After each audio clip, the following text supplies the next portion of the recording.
उद्धव ठाकरेंना श्रीकृष्णाचा अवतार म्हणणाऱ्यांनी बाळासाहेबांचे विचार सोडले। चंद्रशेखर बावनकुळेंचा ठाकरेंच्या शिवसेनेवर हल्लाबोल, तर भाजपच्या डोक्यातील कचरा काढा, संजय राऊतांचा पलटवार। खुलताबादचे नाव रत्नपूर करण्याची संजय शिरसाटांची मागणी, तर शिरसाटांच्या मागणीवरून इम्तियाज जलील आक्रमक।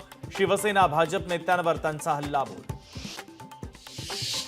कोल्हापूर सत्र न्यायालयाकडून प्रशांत कोरटकरला जामीन मंजूर। 50,000च्या जात मुचलक्यावर जामीन मंजूर। शिवरायांचा अपमान केल्याप्रकरणी होता तुरुंगात।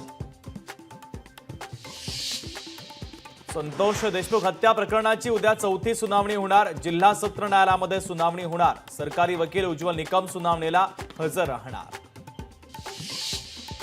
सरपंच संतोष देशमुख हत्या प्रकरणाला आज 4 महिने पूर्ण। 4 महिने उलटूनही देशमुख कुटुंबीय न्यायाच्या प्रतीक्षेत। एसआयटी सीआयडी नेमूनही आरोपी कृष्ण आंधळे अद्यापही फरारच।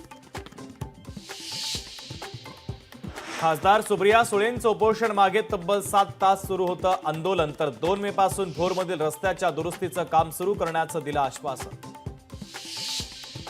तुळजापूर ड्रग्ज प्रकरणामध्ये 13 पुजाऱ्यांच्या सहभागाचा आरोप। सरसगट पुजाऱ्यांवर आरोप नको, पुजारी मंडळाचे अध्यक्ष विपिन शिंदेंची विनंती। 35 पैकी 21 आरोपी फरार।